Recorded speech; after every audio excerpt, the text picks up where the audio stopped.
There is a story buried alive, a truth so horrifying it was ripped from the pages of Holy Scripture. It speaks of an angel, a being of impossible power, who was given a name that is nothing short of blasphemy, the lesser god. This entity wasn't born of light. According to forbidden texts, he was once a mortal man, a man who, the Bible admits, never died.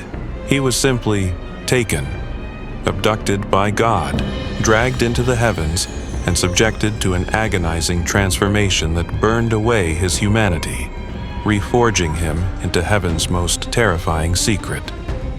His name is Metatron, and the reason you've never heard of him in Sunday school is because his very existence is an act of cosmic horror. His story wasn't forgotten, it was deliberately concealed. Theologians feared the truth. If the fate of Enoch was revealed, it wouldn't just challenge their faith, it would shatter it. It reveals a vision of God so terrifying, it could drive the world to madness. Tonight, we unearth the body. We dig into the forbidden books of Enoch to reveal the gruesome truth the church decided you were not strong enough to handle. Enoch, the marked man. Before the reign of terror and the crown of stolen light, there was a man named Enoch. His story begins in the book of Genesis, but even there, something is deeply wrong. Among the lists of patriarchs who live and die, Enoch's fate is a chilling anomaly. Genesis says he walked faithfully with God. This wasn't a gentle communion. It implies a closeness so unnatural, so obsessive, it set him apart from all other mortals. It marked him. While others lived and were laid to rest, Enoch's story ends with 4 terrifying words. He was no more because God took him away. No death, no grave, just a divine kidnapping. This single cryptic sentence is a gaping wound in the biblical text. Where did he go? What does it mean to be taken by a god?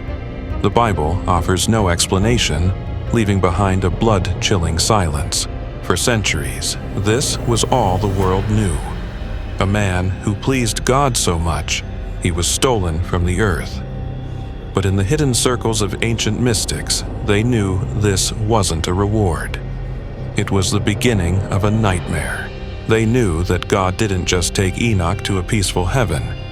He took him to be unmade, to be used as the raw, screaming material for a new creation, a being that would rule heaven, a monster born from a man. This was the birth of Metatron, the flesh and the flame. To witness what truly happened to Enoch, we must leave the safe confines of the Bible and descend into the nightmare visions of Jewish mystical literature, specifically the forbidden 3rd book of Enoch. Here, the story of his abduction is told in its full, gruesome detail. It was not a gentle ascension into the clouds.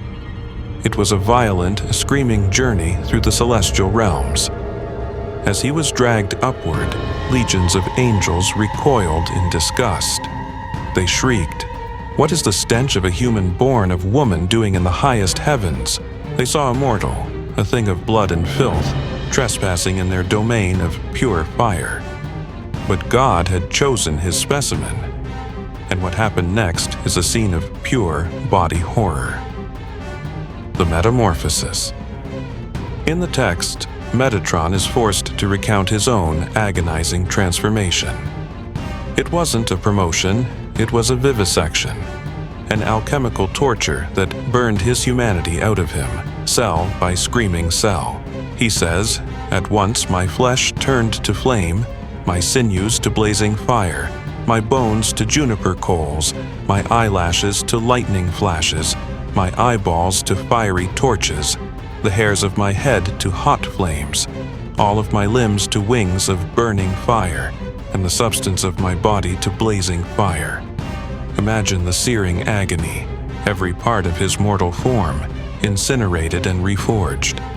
His veins, once filled with blood, now boiled with pure, unholy flame. His very bones were glowing embers. This was the complete obliteration of the man named Enoch. But the horror wasn't over. God himself placed his hand upon the charred thing that was left, and it was stretched, enlarged to the length and width of the world. 72 wings, like fleshy, burning appendages, tore themselves from his body. 365,000 eyes opened all over him, each one a burning wound weeping a light that outshone the sun. He was being rebuilt into a cosmic atrocity. Finally, God draped him in a robe of stolen glory, placed a crown upon him, and gave him his new name, Metatron. The man Enoch was gone, consumed and reborn as a weapon, a celestial slave made to be the most powerful being in heaven, second only to the one who had unmade him. And this is where the story becomes an unforgivable crime. The Throne of Blasphemy. With his horrific transformation complete, the being that was once Enoch was enthroned as heaven's enforcer. The authority given to him was absolute, and for those who witnessed it, profoundly terrifying. This was the creation of a second power in heaven, a dark mirror to God's own glory. God, it is written, created a throne for Metatron identical to his own throne of glory, and forced him to sit at the threshold of the highest heaven. From this seat, Metatron was given dominion over all the angels. God declared, "This is Metatron, my servant. I have made him into a prince and a ruler. Every command that he utters to you in my name, do ye observe and fulfill." He was God's viceroy, the prime minister of heaven, his word an extension of the divine will. But among all the titles forced upon him, one was so blasphemous it sealed his fate. In front of the entire heavenly host, God branded him the lesser YHWH. Let the horror of that name sink in. YHWH, the unutterable, sacred name of the Creator. To place even a lesser version of that name onto another being was an act of supreme theological terror. Mystical texts claimed this meant that a measure of God's own being now existed inside this mutilated, once mortal thing. The title implied Metatron wasn't just a messenger. He was a walking, talking extension of God's own power. He was a man born of earth who had been hideously remade into a being who bore the name of God.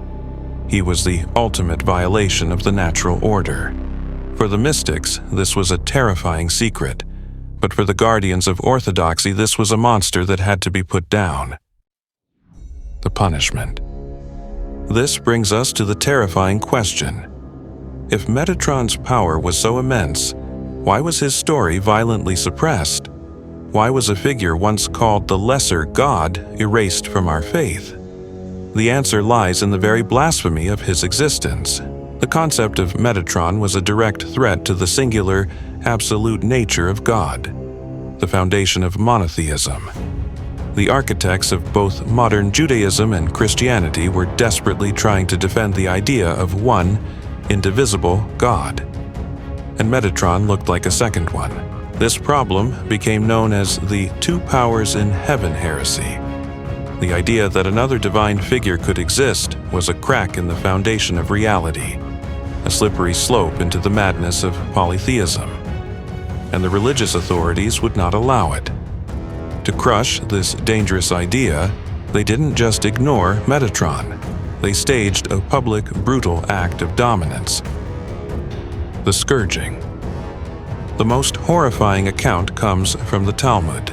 It tells of a great sage, Elisha ben Abuya, who journeys into paradise and sees Metatron sitting on his throne, an act only God is permitted to do. Witnessing this cosmic crime, the second enthroned power, the sage screams in terror. Perhaps there are, God forbid, two powers in heaven. He has seen the abomination, he has fallen into heresy, and to correct this, the heavenly court performs an act of unspeakable cruelty. To prove to the sage and all of creation that Metatron was not a god, they dragged the angel from his throne. Before the heavenly host, they had him flogged with 60 lashes of pure fire. Each lash was a river of flame that tore into his celestial body, a spectacle of agony designed to send one clear message. This being, for all his stolen glory, is a slave. He can be hurt. He can be punished. He is not God. This story is a violent course correction. The rabbis took the terrifying figure from the forbidden texts and publicly, brutally humiliated him, drawing a line in blood and fire between the Creator and his mutilated creation.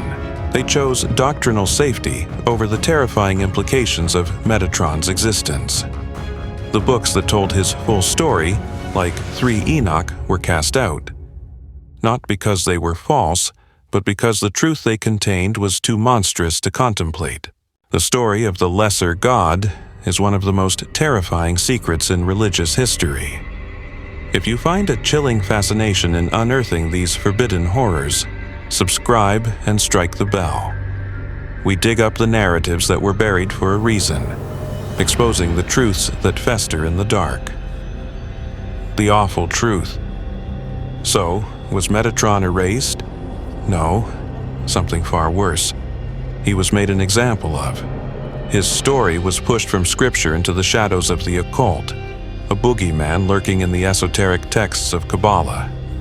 He wasn't destroyed, he was preserved as a warning. But the true horror isn't the story of his rise or his fall. It is the awful truth his existence represents. The authorities wanted to hide the story because they feared it would confuse people, that it would look like there were 2 gods. But what if the real reason they hid it was so much worse? The story of Metatron isn't a story of human potential, it's a warning about the nature of God himself. It shows a deity who, to make a point, will abduct a righteous man from his life, subject him to an agonizing transformation that obliterates his very being, make him a puppet king, and then have him publicly tortured to remind everyone of who is truly in charge. The horror of Metatron isn't that a man could become a god. It's that God could turn a man into a monster.